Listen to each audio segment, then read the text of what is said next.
This video looks at the various rules concerning the use of pronouns in Old English sentences. In particular, it looks at how relative pronouns are used in Old English and then goes on to look at how to translate passages of text in which these objects occur. All right, a relative pronoun, that's who, whom, whose, which, that, is a word that introduces a dependent or relative clause and connects it to an independent clause. So the man that stole the case is back.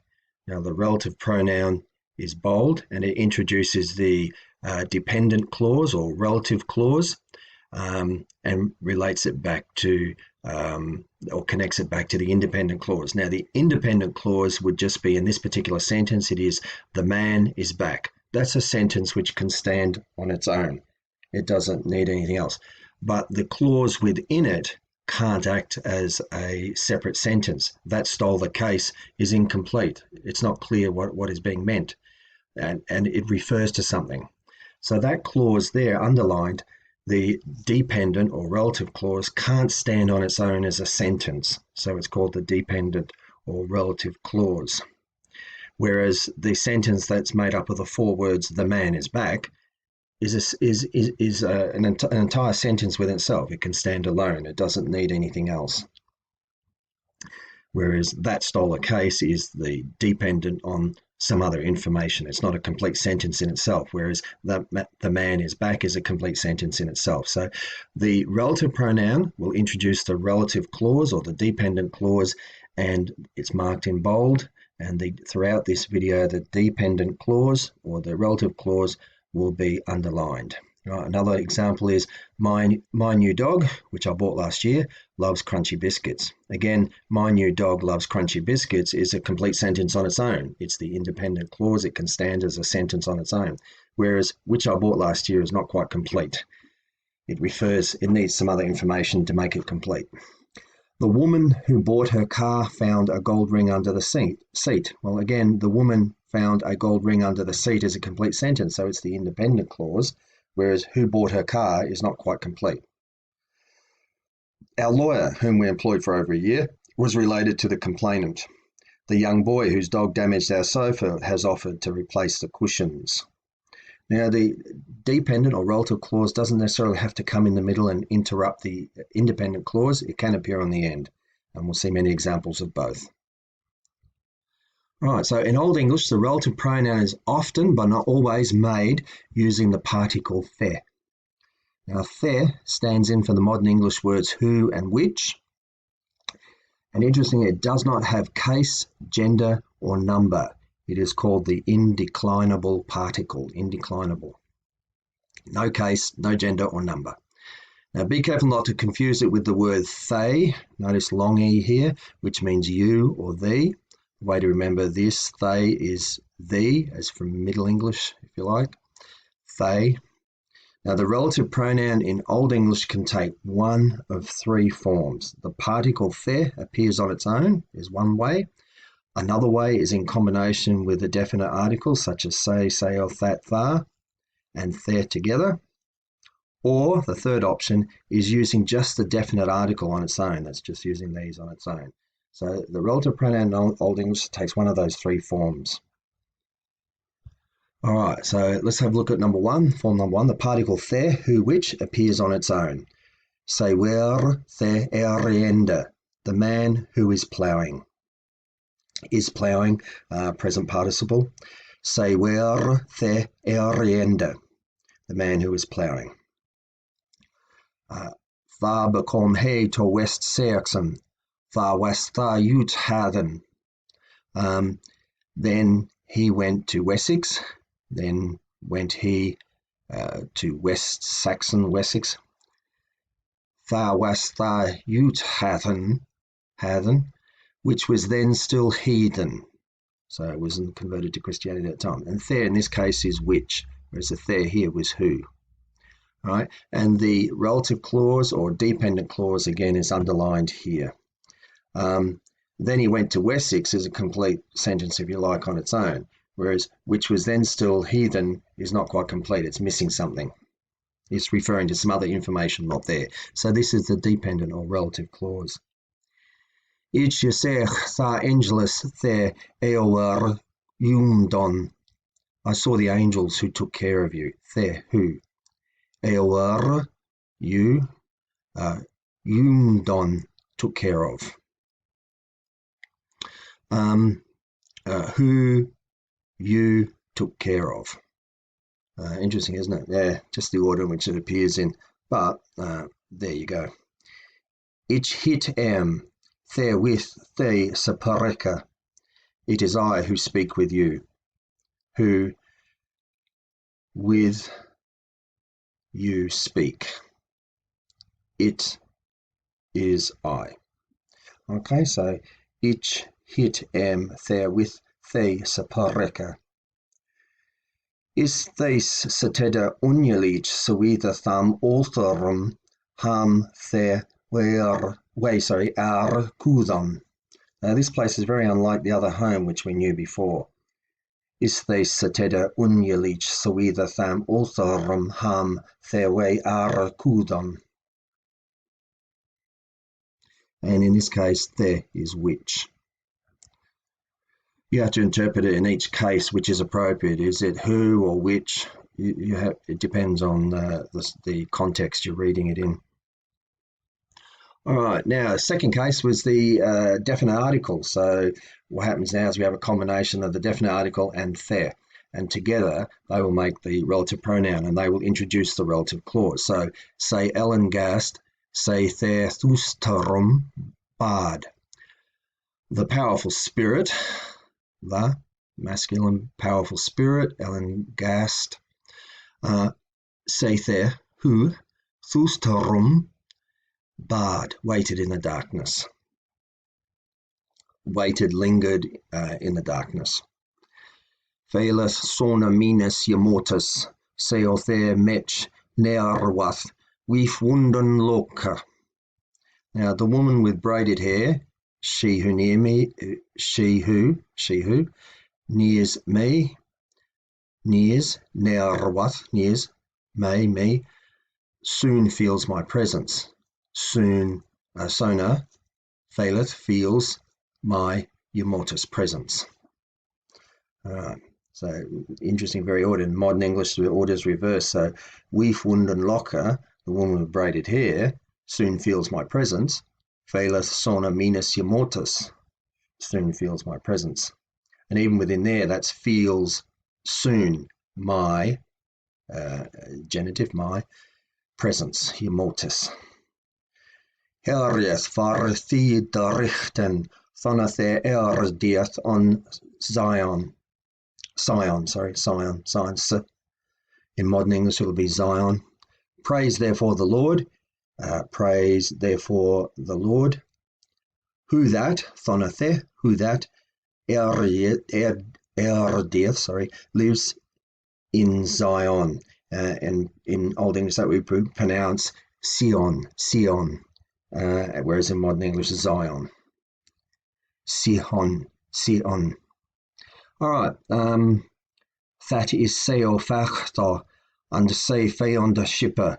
Thus there each wane havo. That is the feud and hostility.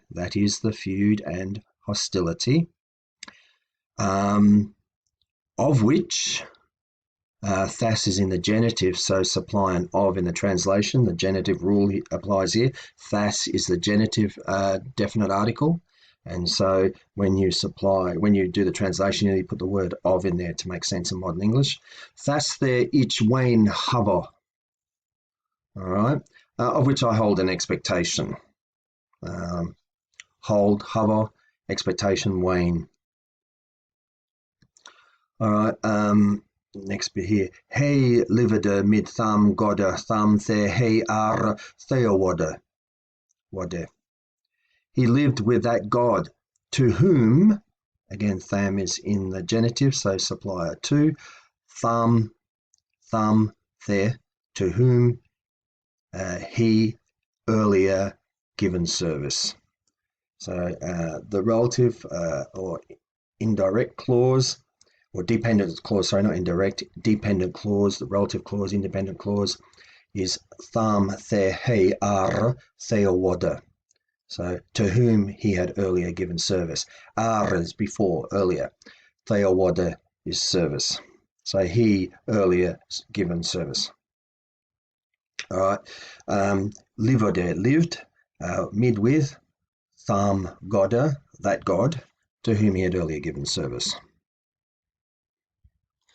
Sometimes the definite article belongs to the independent clause, while the the belongs to the dependent clause. So you notice there's split here. This thara business is not underlined because it belongs to the independent clause, while the the belongs to the dependent or relative clause. So he tha yehurde heach gnar nunge thara the yebundena bittere waren. He then heard the deep groaning of those who were bitterly bound. So, of those who were bitterly bound is the dependent or relative clause. The of those is referring back to this lot here that we're doing the deep groaning. So it belongs to the independent clause. Right, thara is in the genitive and so relates to the groaning of the group mentioned in the independent clause. It belongs back here to this lot, so to speak, which is why it's in this clause over here and not in the dependent clause. The genitive rule applies, so don't forget supply an of, since the genitive rule applies here. So in the translation, thara, those, we need to put an of for it to make sense in modern English. He then heard the deep groaning of those who were bitterly bound. All right. Michti richten suleth elum metatham the his eya habath. The mighty Lord gives food to all those who have fear of him. Mighty Lord gives to all food. Those, so to all those, so the mighty Lord gives food to all those, and then here, who have fear of him, is in the dependent clause. Elam and tham are in the dative. Elam and tham are in the dative and are the recipients. If you remember when we were talking about translating, they're the recipients of the action for whom the action is done, and hence they belong in this part of the clause, in the independent part of the clause, because they're connected with this part over here, which is why the tham belongs in the independent clause and not the dependent clause, because they're in the dative and they're related to the action of this mighty Lord. They are the recipients for whom this giving is done. The dative rule applies here, tham to tham, and so we must supply a preposition in front of its translated word. So in front of the tham, we need to supply a preposition. So the word to appears in the modern English translation here, even though there's not a to up here. It's implied in what is meant in this independent clause. They're in both these words, elum and tham are in the dative. They are the recipients, all those, that's all these referred to, of the action of the Lord, which is this giving here. All right, next bit.